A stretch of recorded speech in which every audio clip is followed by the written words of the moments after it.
Herkese merhaba, yeni bir günden. Bugün Oslo'dayız. Oslo'da Radisson Blu Otel'den çıkış yapıyoruz şu an. Yaklaşık kaç gündür sponsorumuz aynen Radisson Blu Hotel Oslo. Teşekkür ederiz. Çok güzel çok güzel bir konaklamaydı. Şöyle ki business trip'teydim. Kaç gündür? 5 gün var. Evet. Ve değerli eşim, kocam, namdeğer kocam bana katıldı. Şimdi burada 2 günümüz var. 2 gün boyunca Oslo'da olacağız. Daha sonra da Helsinki'ye geri dönüş yapacağız. Finnair ile uçtuk ve sadece 1 saat sürdü. Hiçbir şey değil bizim için. Bugün ise Oslo'da küçük bir tur atacağız ve size de Oslo'da bir günde neler yapılır onu göstereceğiz. Peki sen buradasın 5 gündür. Oslo nasıl senin için? Oslo hiç güzel değil, hiç sevmedim. Yani canım Helsinki'm diyorum. Şu ana kadar neredeyse tüm İskandinav ülkelerini tamamladım diyebilirim. Ne kalmış olabilir? Danimarka, evet İzlanda hariç hepsini tamamladım sanki. İsveç, Norveç, Danimarka. Evet, hepsini tamamladım ve şu an Oslo'yu sonuncu sıraya koyarım. Peki sebebi ne? Bak. Sebebi şöyle bir... Yani istediğiniz kadar en iyi otelde kalın ama çevreyi böyle gördükten sonra motive olamıyorsunuz. Şu an izlenilen bu şekilde. Ama size yorumları bırakacağım şehri gezdikten sonra. Bakalım. Evet, bir sürü fotoğraf çektim.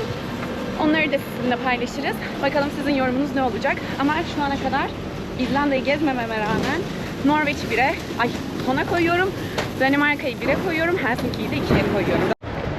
Evet, şu an Radisson Blu'dan çıktık ve Radisson Blu aslında tamamen Central Station'ın olduğu yerde. Yani otobüs durakları burada, trenler burada ve tramlar burada. Bu duraklardan da Mall of Trip'le çıkabiliyorsunuz. Ay, Mall of Trip ne diyorum? O şeydeydi, Helsinki'deydi. Mall of Oslo'ya çıkış yapabiliyorsunuz. Birçok mağaza var. Fiyatlar hemen hemen Helsinki ile aynı. Ama genel olarak yiyecek içeceklerin daha pahalı olduğunu söylüyorlar Oslo'da. Ve şu an hava durumu bence Helsinki'ye göre biraz soğuk. O yüzden ceketlerimizi giydik. Yola çıkış yapıyoruz. Ama bence üşütmüyor soğuk olmasına rağmen.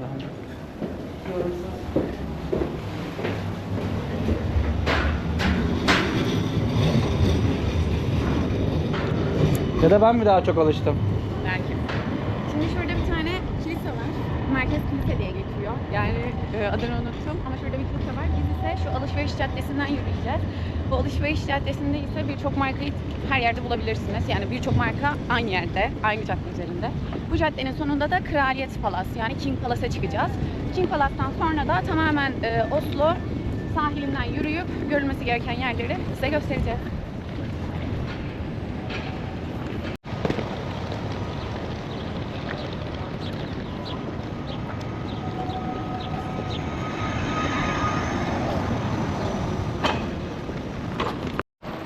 Güzel bir yol zaten.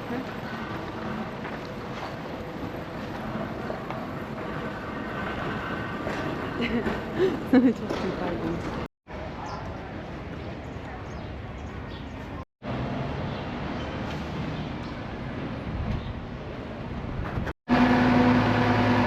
Mesela burası bana bazen şeyi de anımsattı biliyor musun? Roma'da.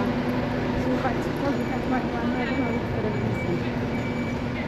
Orada tatil değil mi? Evet.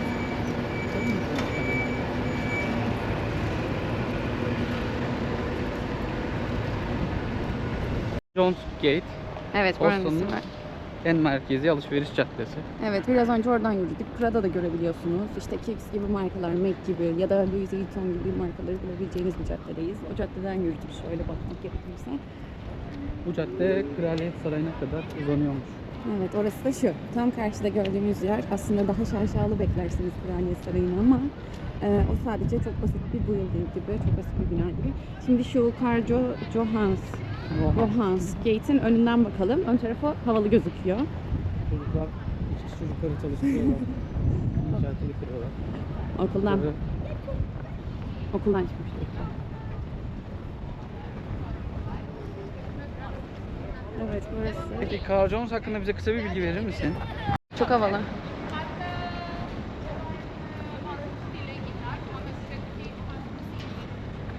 Evet, şurada da Johan dedemiz var.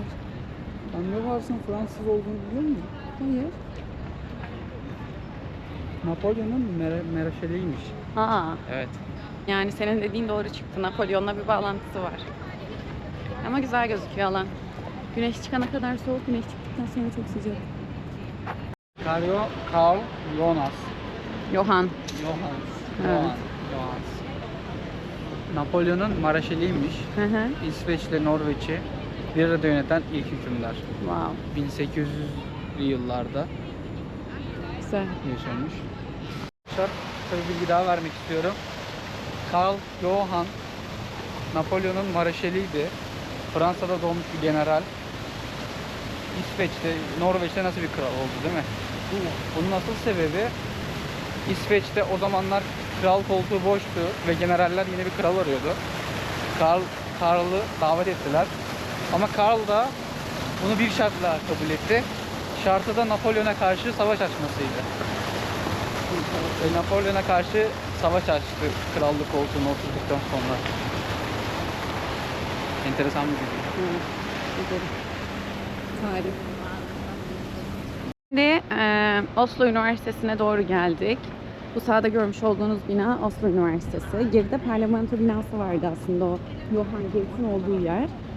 Karşıda ise King Palace, yani ne derler Türkçesi, kraliyet binası. Şimdi şuradan gidelim. Bu arada büyük şehirleri gezmek istiyorsanız Hop on Hop off en kolay gezmenin yolu. Sponsorumuz Hop on Hop. Ama biz sadece yürüyoruz. Hop on Hop Walk. Şimdi şurada göstereyim. Üniversite Oslo. İçeride bir sürü müzenin olduğu belirtilmiş. Görmek isterseniz girebilirsiniz. Şurada da üniversiteli hocalarımız fotoğraf çekiliyor. Arkada da güzel bir parkı var. Üniversite hocaları olabilir mi?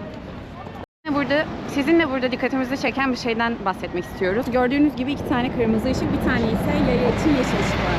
Sebebini açıklamak ister misin? Sebebi insanlara ekstradan daha uyarı vermek amacıyla, daha da fazla dikkat çekmesi amacıyla yapılmış.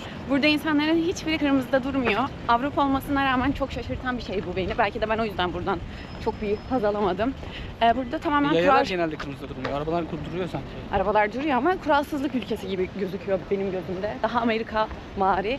Herkes geçiyor kırmızı ışıkta. Belki de gerçekten bu yüzden bunu yapmışlardır ama işe yaradığını düşünmüyorum. Sence? Ben ilk defa görüyorum böyle 2 tane kırmızı Ben de. adamın işareti. Hani bir durun artık. Bir de şey yeter varmış. dercesine. Yedekleme. Evet. Biri bozulursa biri. Çok enteresan. Evet, şu an Palace Square'dayız.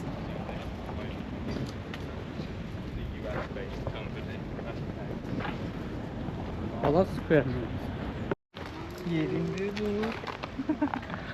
Evet, şu an Oslo'nun en büyük sembollerinden biri olan Kraliyet Palas'tayız. Arkamda gördüğünüz Kraliyet Palas 1849 yılında yapılmış 5. Haaland tarafından. Bu yolda da gördüğünüz gibi Karl Johan Gate'i uzanıyor. Burası Oslo'nun sembolik yerlerinden bir tanesi. Teşekkür ederiz. Şimdi Royal Place'ten çıktıktan sonra sağ tarafta gördüğünüz bina National Theatre. Yani tiyatro binası olacak. Biz ise şu an merdivenlerden sahile doğru yürümeye devam ediyoruz.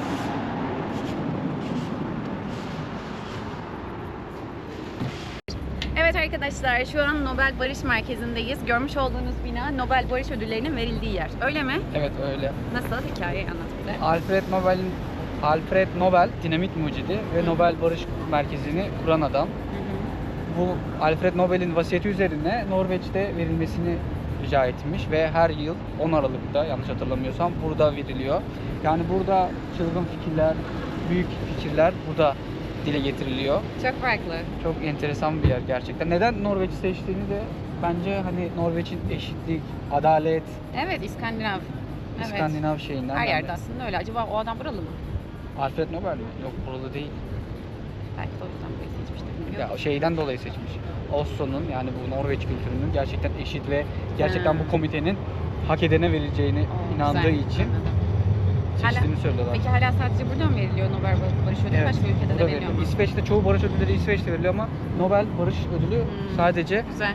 Norveç'te veriliyor, Oslo'da veriliyor. Mesela adam dinamitin mucidi, Evet. baktığın zaman Alfred Nobel, ama barış ödüllerinin Evet, enteresan. kurucusu. Evet. Aynı zamanda ek bilgi olarak 2015 yılında Türkiye'li Aziz Sancar gururumuz Evet. burada kimya üzerine Nobel Barış Ödülünü Evet. kazandı. Evet. DNA mekanizmaları üzerineydi. Yanlış olmasın ama DNA onarım mekanizmaları üzerine bir barış ödülüydü ve 2015 tarihiydi. Evet. İşte burası da böyle. Gösterelim şimdi size binayı.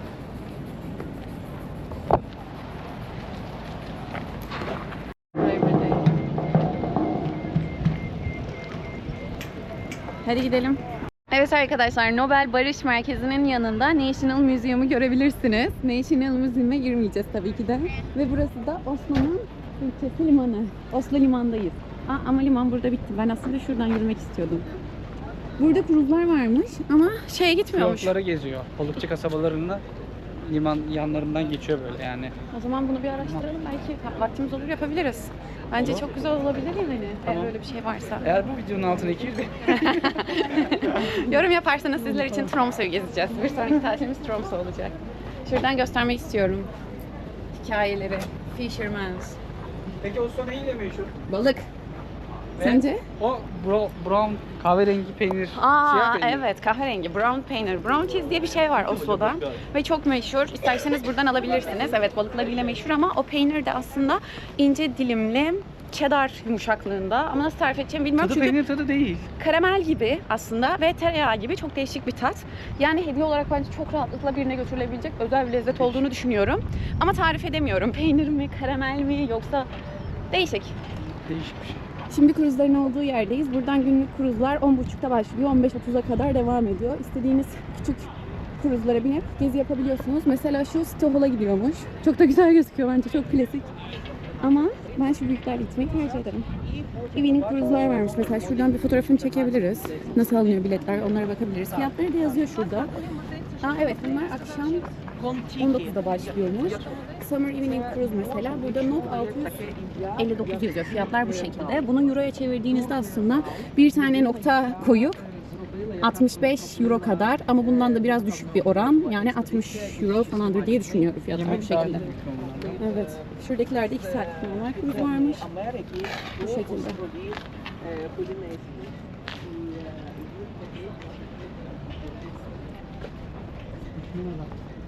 Blues jazz çalıyorlar galiba. Blues cruise varmış. Yaz Oslo'da çok meşhur. Öyle mi? Evet, Finlandiya'da o kadar yok ama Finlandiya'da biliyorsun rock and roll böyle hard Evet, rock. evet, Yes, doğru. ama Oslo daha böyle jazz. Evet. Ben zaten Amerika'yı hissettim. Fransızlık hissettim ben. Çok bizdeki gibi bir sertlik, katılık göremedim bu ülkede. Ama güzel. Şu bana İzmir'imi hatırlattı. Dünyanın en güzel işini yapıyor olabilir.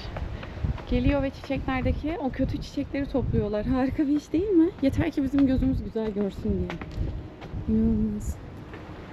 Kolay gelsin demek istiyorum. Arkadaşlar bu gördüğünüz merdivenlerin neden böyle sizce? Hemen size kısaca anlatayım. Ya bir engelli araba taşıyorsunuz ya da bebek arabası. Böyle taşırken tekerlekleriyle Böyle bir tasarım düşünün. Böyle Yani bir tasarım. Yani bunu düşünmüş bizim insanlar. ülkelerimize düşünmek çok zor mu? Bence de. Yani buraya gel bir belediye başkanı, bir ufkun açılsın, Değil mi? bir Bence yeni de. bir ufku. Bu yüzden işte en çok okuyan değil, en çok gezen bilir. Kesinlikle sana katılıyorum. Burada Takip her şeyi etmeyi, kolaylaştırıyorlar. Abone olmayı. Unutmayın. Toplu taşıma ücretleri havalimanından şehir merkezine hızlı bir tren var. Bir durak gidiyor. Yani bir istasyon hemen. Direkt şeyde iniyorsunuz. Central Train Station. Yani aslında Radisson Blu. Bizim kaldığımız otelin orada inebiliyorsunuz. 22 sanırım euro falandı. kaç dakika sürdü? Ortalama 30 dakika falan. 30, ya o kadar Aynen. sürmedi bence 30 dakika. 20 dakika falan diyebilirim. Ama toplu taşımaların burada biraz pahalı olduğunu duymuştum. Bilmiyorum. Daha henüz tren vesaire kullanmadı. O biraz toplu taşıma gibi ekspres tren. Ha, express. Peki. Şu an güzel bir merkeze geldik. Cafe Skysen çok güzel gözüküyor ama şu an daha yeni açılıyor sabah olduğu için. Öğlen orası bayağı güzeldi. Burası da Old Town olabilir. Bilmiyorum ne adı Old ama Town'a Old benziyor. Town'a benzettim ben de. Güzel bir eski merkez. Klasik binalar ve çok güzel keyifli kafeler.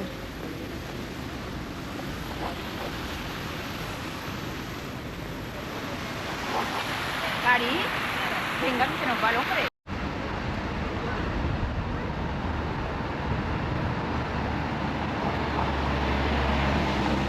O ana merkezden çıktıktan sonra, shopping center'dan çıktıktan sonra bana kalırsa buralar gerçek Oslo diyebilirim. Yani oralar çok Oslo ile bağlantısı yoktu benim için. Ama İskandinav yapısı gördükçe diyorum ki buralar evet. Güzel. Yani bizim gezme rotamız aslında şöyle arkadaşlar. Bir şey görüyoruz, oraya doğru yürüyoruz. Sokaklar arasında kayboluyoruz. Evet, şehri en güzel gezmenin yolu yürüyüş yapmak ve evet gördüğün sokağa girip orayı keşfetmek bizim için her zaman.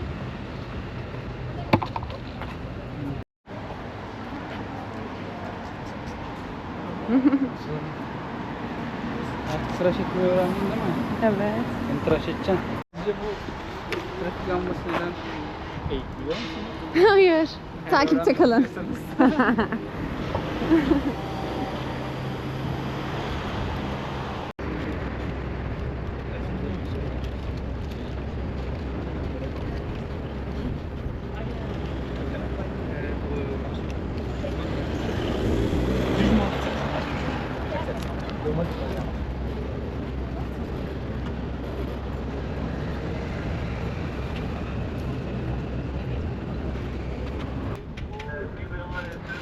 Evet arkadaşlar, şimdi arka taraftan yürüdük, sahildeyiz. Opera binasının olduğu ve aslında City Center'ın olduğu noktadayız. Şimdi şurada bir müze var. O müzede aslında biraz önce konuştuğumuz müze. Evet, ben rehberiniz. Karşıda gördüğünüz müze Edward Munch Müzesi. En meşhur eserlerinden biri de Çığlık. Evet. Burada görebilirsiniz bu meşhur tabloyu.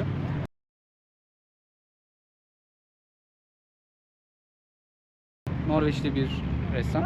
Genellikle melankoli tarzı bir sanat bakış açısı var.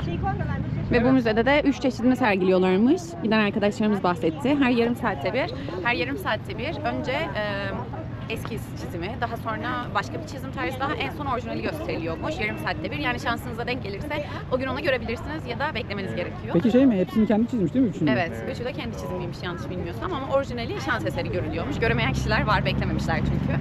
Onun dışında şurada gördüğünüz bina opera binası. Şurası opera ve şurada küçük bir detay var. Onu görebiliyor musunuz bilmiyorum ama denizin üzerinde aynalarla yapılmış bir sanat eseri var. O eserin adı da She Lies. Yani kadın yalan söyler diye değişik bir eser var. Kadın mı? Deniz mi? She Lies. Ha, She Lies. She değil, Okay. She Lies adı. Ve oradaki eser de şöyle. Değişik bir tasarım. Ama biliyorsunuz ki Avrupa'da denizin ortasına ya da kenara bir şey koyduğunuzda eğer 3 kişi fotoğraf çekiyorsa o bir anda ünlü olabiliyor. Bu da bence öyle bir şey. Yani benim için çok bir şey ifade etmedi. Ayrıca en popüler şeylerden bahsedelim. Floating sauna. Biliyorsunuz ki sauna kültürü Finlandiya'da da çok meşhur. İskandinav ülkelerinin hepsinde çok meşhur. Ve floating saunalar, yani bu şekilde gördüğünüz saunalar.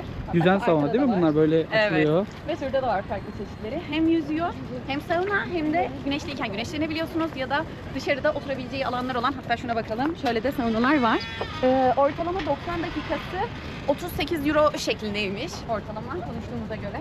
Mesela bu floating değil, bu sabit ama deniz üzerinde. Yani yine çok güzel. Unfloating mi bu? Bu floating aslında, yine yüzüyor. Ama şu durumu sevdim. Ortada ateş yakıp oturabiliyorsunuz. Kokusu da şu an buram buram geliyor. Hepsi wooden sauna çünkü elektrik yok. Ve bizim wooden yani ahşap. Yani odun yaktığımız saunalar. Sizler ne der? Yani elektrikli sauna çok iyi değil ama wooden yani odunlu saunalar gerçekten o hissi, smoke hissini, yani kokusunu aldığınız saunalar ve gerçekten mükemmel bir experience, mükemmel bir deneyim. O yüzden gelin ve floating saunaları, yani yüzen saunaları Helsinki'de ya da Norveç'te kesinlikle deneyimleyin. Devam. Yavaş. Zıplatma. Zıplatma.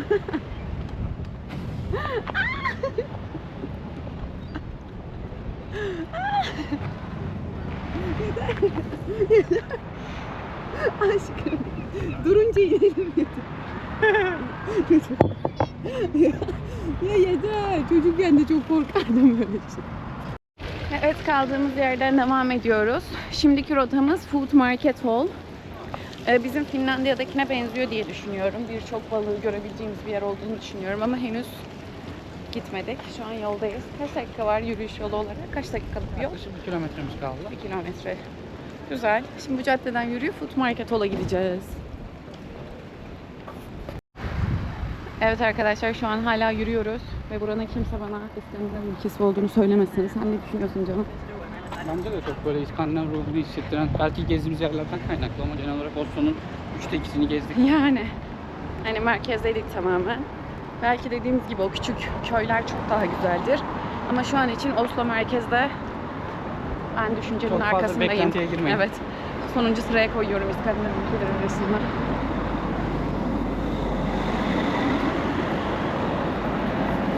Hedefimize varmış bulunuyoruz. Ortalama 1 kilometre ya da 1,5 kilometre kadar bir uzaklıkta, yani merkeze. Şu an Food Market Hall'dayız. Değişik bir ortam, yani çok daha yeni gözüküyor şehir merkezinden uzak.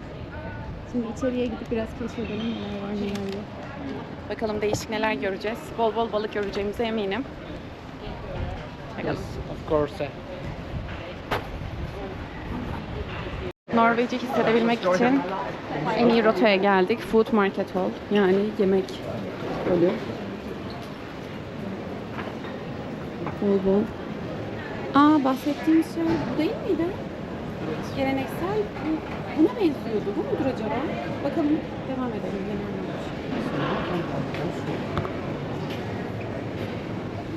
Etler çok ilgimi çekmiyor. Etleri geçiyorum. Benim? İlgimi çekiyor. Burada hangisi? Evet, benim de ilgimi çeken şey şurada brokoli salatası, şu patates püresi, şurada kaşarlı bir şey lazanya ve bir sürü et, sosis, sucuk. Özellikle balıkları merak ediyorum. Kokuları güzel geliyor. Norwegian somon.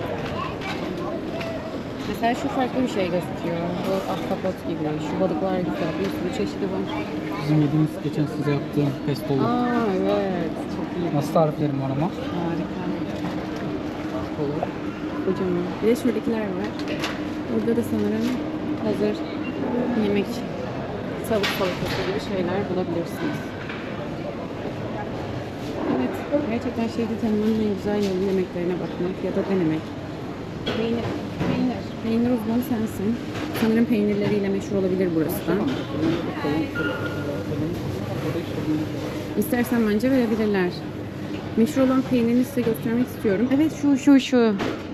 Norwegian brown cheese. Şuydu bahsettiğimiz.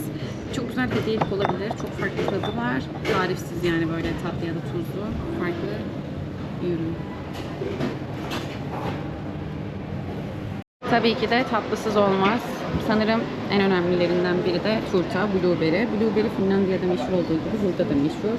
Ya da donutlar. Donutçı biri aramızda var. Ben kesinlikle donutçı biri değilim. Hepsi birbirinden farklı. Şu servislerde hoş gözüküyor çay saati için. Evet, genellikle de turta, cheesecake ya da limon merenkli şık tatlılar.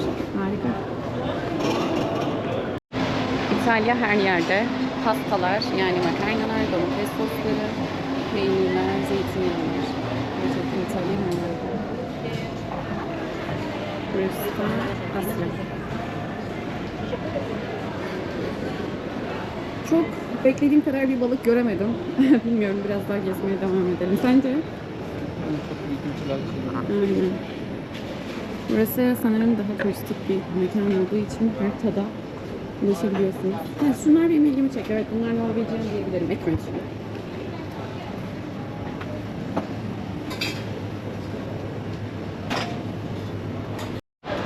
Şu anlık burada da beklediğimizi bulamadık. Çok daha international gözüküyor. Yani traditional olmasını beklemiştim.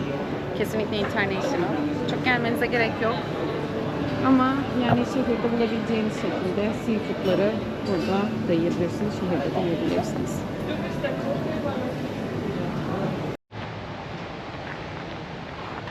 Pestolu nasıl çekeyim? Food Market Hall'un yanında bir akarsu, bir görsel manzara var. Şurada da küçük bir şeylerle minik, bayağı da alçak. Evet arkadaşlar, şu an Oslo'da gerçekten yapabileceğimiz çok sevdiğim şeyler olduğu için Evet. and burada Mola dünya vermeye şampiyonu, karar mola vermeye verdik. karar verdik. Dünya şampiyonu barista, dünya şampiyonu olan Tim Waller'ın kafe shop'una geldik. Burada şimdi çok değerli, dünyaca ünlü kabul edilen kahve çeşitlerini deneyeceğiz. Evet ve ödüllüymüş sanırım. değil mi? Ödüllü, hepsi ödüllü, evet. Şimdi girip içeri bakalım. Kokusu dışarı kadar geliyor. Şöyle dışarıda oturan insanlar var. Çok ücra bir köşe aslında. Çok böyle merkezi bir yerde değil. Ama kokusu ve kahveleri çok güzel gözüküyor. Genelde espresso, filtre kahve ya da şu şekilde görebilirsiniz menüleri. Tim Signature varmış. Ve burada da bu neymiş? Gluten. Gluten sabun yani kahveden sabun. Made with our own coffee ground. Kahve şeylerinden sabun yapılmış. Şurada koltuk. Sabun mu? Ben bunu yiyecektim az daha. Şurada da neyse var. Çok farklı bir şekilde görüyorsunuz. istersin. Mesela Pacamara mı yoksa diğeri mi? Burada içerikleri belirtiyor. Bizim denediğimiz Farklı sanırım farklı dark ürünler. chocolate. Ben galiba es geçeceğim şimdi. Hangisini içeceğim? İşte tüm kahve çeşitlerini bulabilirsiniz. Mesela 2025 Argus, 2024. Burada El Salvador yine 2025 ve tatları bu şekilde belirtilmiş. Bazısı hibiscus ve blackcurrant tadı olan ya da sweet mandarin, yasmin honey. Bu tarz bir tane biz Amerika'dan denemiştik. Çok iyi değildi. Buradaki fiyatları ise 345 kron, yani ortalama 33 euro. Yani fiyatları çok pahalı aslında baktığınızda. Amerika ile kıyaslamıyorum bile ama Finlandiya'ya göre de pahalı. Şu an tasting yapıyoruz, deneme. Ve şurada ısıtılmış kahve ve ılık bırakılmış kahveyle karıştırıp mix yapmamız önerildi test ederken. Bu portadan sıcak tutsun. Özel bir alışımdan yapıyoruz. Evet. Bu da bardağımız. Test Yudum et. yudum. Evet, önemli olan kısa yudumlarla içmekmiş. Ne düşünüyorsun? Gerçekten bahsedilen kadar ödüllü mü? Gerçekten mi? Daha iyilerini içmiş miydin? Çok soft, çok yumuşak. İçimi çok rahat mesela. Sinirimi çok rahat bence. Anladım. Çok sert, bak sade olmasına rağmen o kadar rahat ki. Evet. Koymaya gerek yok. Aramam açıkçası bir de. Anladım. Peki. Teşekkür ederiz. Team. Team miydi? Evet. Team, teşekkürler. Evet arkadaşlar, Tim'in kahvesini denedik. Çok da iyi değildi. Normal espressoydu. Normal filtreydi, pardon. Mustafa Yüce'nin dediğine göre. Şu an buradan çıktık. Bir parka gideceğiz. Heykeller Parkı. Onun dışında çok da bir gezecek to-do listemizde yerler yok. Bakacağız. Şu anlık rotamız park. şekilde doğal şelale olması güzel yani. 2-3 manzara daha görüyorsunuz yürüyüş yaparken. Evlerini buradan ıslattı. Şuradan bir etkinlik sesi geliyor. Bayağı müzik var. Sesini geliyor. Evet. Sesini tanıdığından biliyorum. Evet.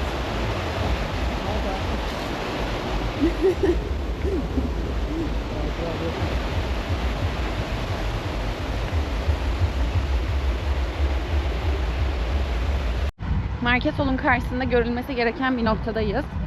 Bahçeler, bağlar, bisiklet yolları ve renkli evlerin olduğu bir cadde. Harika.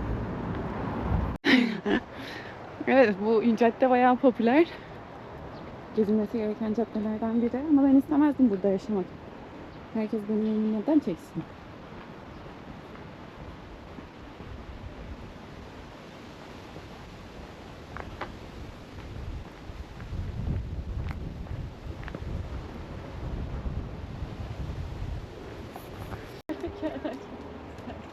Burada. Bir saniye. Video çekmişimdir. Ed Sheeran mı yapıyor? Çok benziyor. Sokaklar değiştikçe okulun Kalitesi de artıyor. kalitesi değişti. Yaya yoluna uyan insanlar, daha düzgün araç insanlar. Kurallara uyan araçlar. Şimdi şuraya gezelim.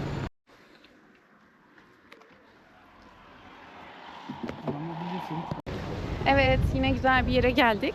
Yine Oslo gibi hissettiren bir yer. Keyifli. Değil mi? Şu an biraz Oslo. Oradan gideceksek daha da iyi. Güzel yerlere geldik. Hatta şurada güzel bir espresso house bile var. Yani o City Center'dan daha güzel bir yerdeyiz. Evet, çok enteresan. Böyle yaklaşık 2 kilometre yol yürüdük. Evet, bir anda Çok güzel değişti. bir ayrım var. Şimdi şu an sevmeye başladım Oslo'yu.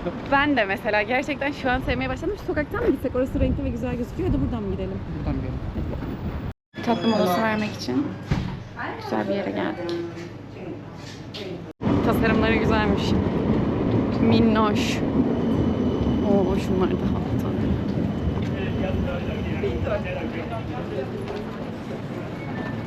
Sanat.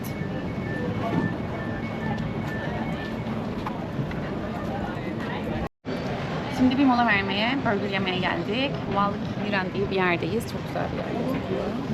Bir AVM, alt katında yiyecek yerleri, üst katında diğer mağazalar var. Şurada da çok güzel bir bekleyiş çok uygun. Panel, yani panel ürünleri. Bayağı keyifli bir mekan. Bakalım algılarına nasıl gelecek. Evet beyefendi, burger bitti. Burger hakkında ne düşünüyorsun? Ya Nasıldı? 10 saniyede bitti herhalde. 10 O kadar saniye. lezzetliydi ki. Evet. Amerika'ya kafa tutar mı? Amerika'ya tabii ki de kafa tutmaz ama yarışır. Ben çok Peki beğendim. kaç puan burası? Kaç üzerinden Burası kaç puan? Google'da 4.8 de 5 üzerinden. Çok iyi. Bence hak ediyor. Kesinlikle gösterelim. Mola verilebilir. Gustav'ın eseri olan parka geldik. Parkın adı Vigeland Parkı. Yani Heykeller Parkı. İnsanın doğumundan ölümüne doğru ilerleyen tüm süreçlerini gösteren bir park. Bir sürü heykel göreceğiz şimdi. İçeri doğru gidelim bakalım. Evet. Herkese merhaba arkadaşlar. Şu an Vigeland Parkı'ndayız. Burada 121 çeşit heykel var. 121 çeşit, 121 tane heykel var. Saydın mı sen? Saymadın. Ve nasıl heykeller var? Çıplak heykeller. Evet. Aslında olay çıplaklıkla ilgili değil. Olay aslında evrensellikle ilgili bir sebep ve felsefi bir tarafı varmış. Heykeller yapımı 1924 yılında başlamış. Pedro Gustav tarafından. 121 tane olduğu söyleniyor. Bakalım. Sayacağız. Sayacağız. Bu arada bu heykeller de çıplak oluşu insanın doğumundan ölümüne tamamen felsefi yaklaşımla belirtiyormuş. Yani kesinlikle seksüel değil, doğumundan ölümüne, küçük yaştan çocuk yaşa, büyük yaşa, işte yaşlılığına. Doğru. Ana metin seksüellik değil de evrensel Evet. bir doğallık. Şimdi biz de onu izlemeye geldik. Enteresan. Çok farklı. Ama park gerçekten çok güzel. Burayı kesin ziyaret edelim. Evet, park olarak çok güzel ama bilmiyorum, benim çok ilgimi. Ben de sevdim şu an. Ofte'yi sevmeye başladım. Evet, sevmeye başladım. Dans eden adamlar. Bunlar nasıl pozlar abi? Saçını başını yoluyor. Burada bir hınç var, böyle bir kavga var. Bak burada bir sakinlik. Burada bir mutsuzluk. Gülüyorlar. Bak niye gülüyorlar? Orada bir savaş. İyi yaşa hayatım. Saç çok güzel çizgi yapmış heykeller. Evet, burada bir dans. Burada bilmiyorum. Babası çocuğu sırtına almış. Burada aileler. 3 tane çocuğu var mesela ayağında, kolunda, omzunda. Farklı. Yani kelimeler kifayetsiz farklı. Evet, bize burası Central Park'ı anımsatsa da bu Central Park değil. Ortaya ineceğiz şimdi. Hedefimiz şu yukarısı.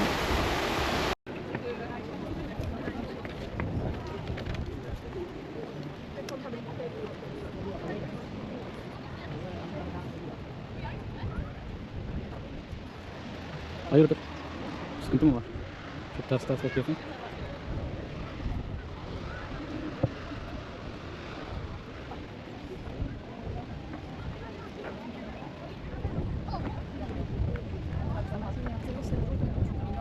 Figürü çizmek ve sanat olarak farklı gidiş. Farklı bir tasarımda bulunması değişik ama genel olarak çok bir anlam ifade etmedi. Yani benim hislerimde bir şey değiştirmedi. Çünkü buna bakan insanlar şey demişti. Bazı kişiler demişlerdi ki bizim gezen arkadaşlarımız işte çok etkilendik çünkü insanın doğumu ölümü vesaire. Ama bilmiyorum ya ben biraz duygusuzum bu konuda ya da çok sanatla anlamıyorum. Ülkemizde böyle şeylere Evet, anlayış çok yer yok. olmadığı Belki için de o yüzden. hani öyle bir bakış açımız yok maalesef. Evet.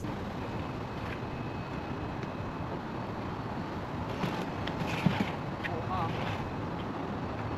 Hazır mısın? Sakaratını ye.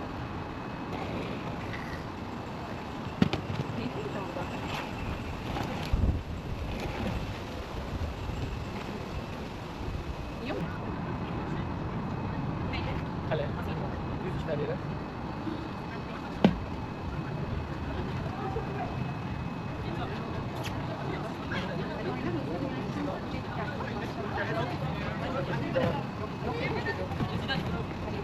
Ne gibi toplam nereden uçuyor musun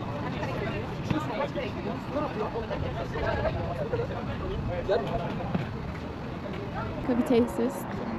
Manzarası çok güzel. İleride bir futbol sahası var. Yarın da burada golf oynayacağız. Şöyle göstereyim. Şurada da golf sahası var. Aşırı güzel. Eline sağlık hayatım. Harika. Şimdi şeyler yemeye gideceğiz. Love you. Ben bilmiyorum frisbee golfü. Nasıl oynandığını da bilmiyorum. İçine mi giriyor? Ha, eliyle atıyor, içeri sokuyor. Anladım. Şu an golf sahasının içinden yürüyoruz. Stadyum da efsane gerçekten. Spor sahasına bakın. Çok yeşil, çok güzel. İçim ferahladı. İçim ferahladı. Seni? Benim de. Güzel. Yemyeşil.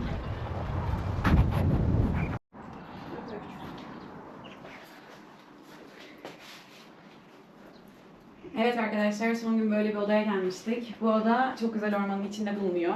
ve sadece bir gecelik burada kaldık.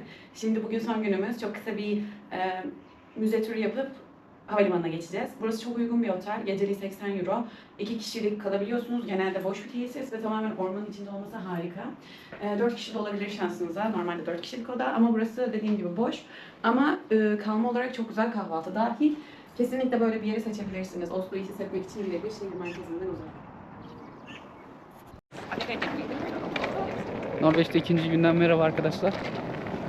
Norveç Oslo. Gittiğine göre daha mutluyuz. Daha güzel yerlerdeyiz çünkü daha da yeşil. Daha çok sevmeye başladık gitgide. Evet, daha yeşil yerlerdeyiz. Çok güzel. Gittim biraz çok hissedememiştik o Norveç Viking havasını.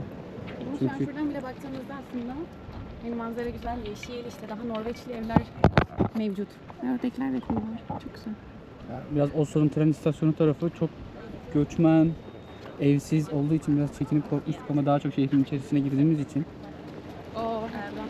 daha sevmeye başladık. Hadi gidelim.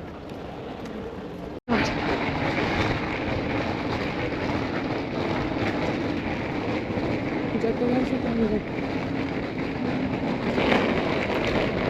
Doğa çok iyi gözüküyor.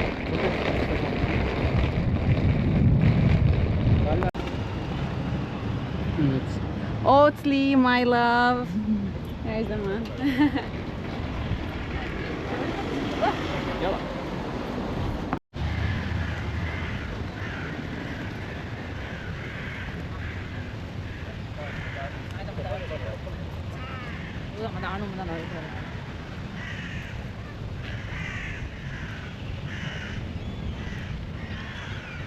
Cennetten bir köşe gibi.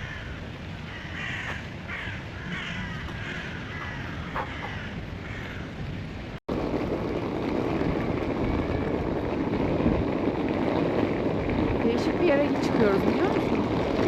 İki de geleneksel souvenir yani hediyelik eşya dükkanı geziyoruz. Bakalım neler varmış.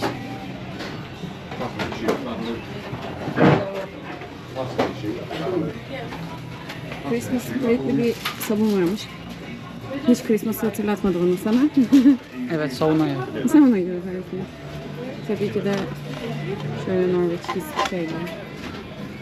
Ve tüyler, evet tüyler buraya çok ait. Ne istiyorsun? Kalem, Norveç'in kalem harika. Şöyle şeyler. Ama benim en çok ilgimi çeken tüyler. Tüyler, geleneksel yiyebileceğimiz şeyler. Geleneksel böyle çığlık şeyini anımsatıyor. Ben bunlara bayılıyorum. Bak. Çocukken vardı. Tabii ki Viking gemileri ve Vikingler.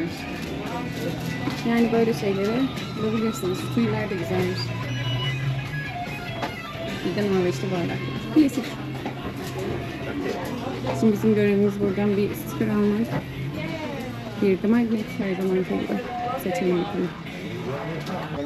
Merhaba tekrardan. Şu an trenle Airport'a gidiyoruz. Airport'a gidişin 3 yolu var. Normalde Airport'a gitmenin tam olarak 3 treni var. Bir tanesi Express tren, bir tanesi Express tren, diğer ikisi ise tren, normal tren. Şehir treni mi demiştim size ona. Şehir treninin ücreti iki tanesi için biz 23 euro gibi bir şey ödedik. Şöyle göstereyim biletleri. 3 saat geçerli şu şekilde.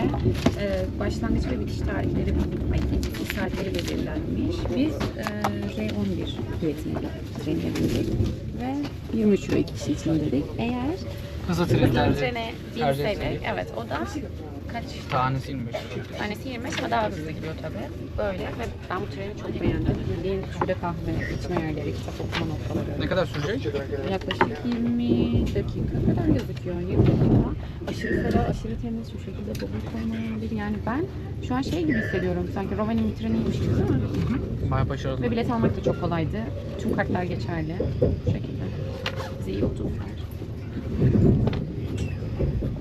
Arkadaşlar Airport'a geldik. Şu ise yanda giden Fly to Get yani express olan 2 katı fiyat normale göre ama tek durak içinde geliyor yani 10 dakika içinde 15 dakika içinde varıyor. Bu bindiğimiz ise normal trendi bizim çünkü vaktimiz var ve yaklaşık 20-25 dakika içinde geldik. 2 durakta durdu aslında, çok durakta da durmadı. Şu an havalimanına giriş yapıyoruz. Burada böyle bir takım olur mu?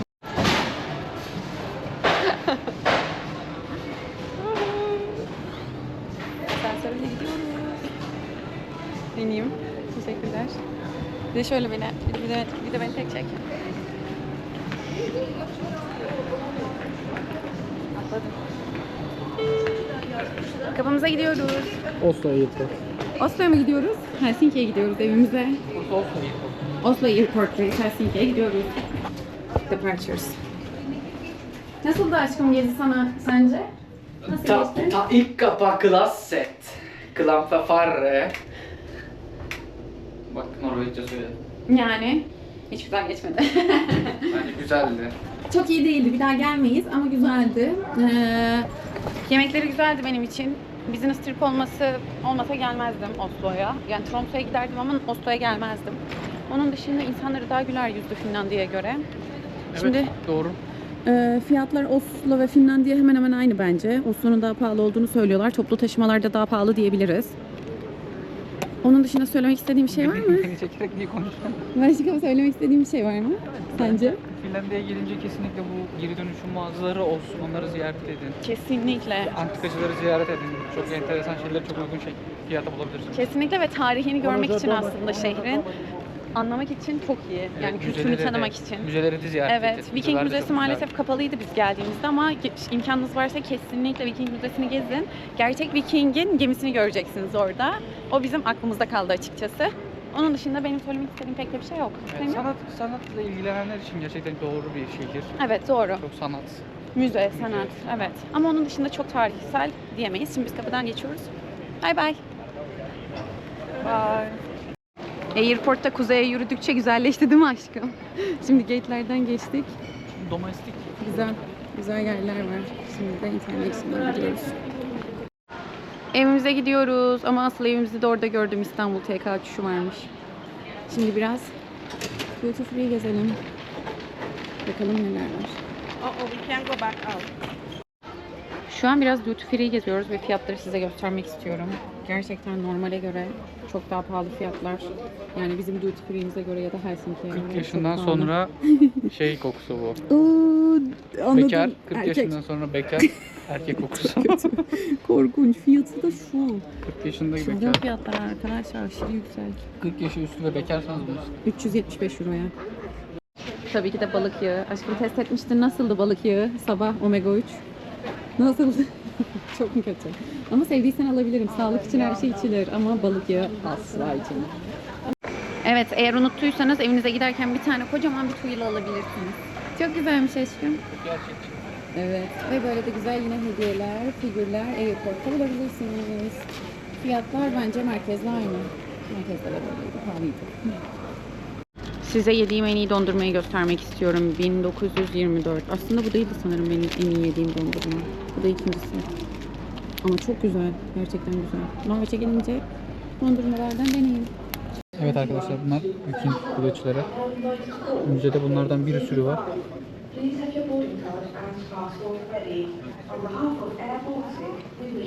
Çok enteresan kılıçlar. Anladığım kadarıyla boyları çok uzun değilmiş Vikinglerin. Bir kılıcın boyu yaklaşık 1 metre.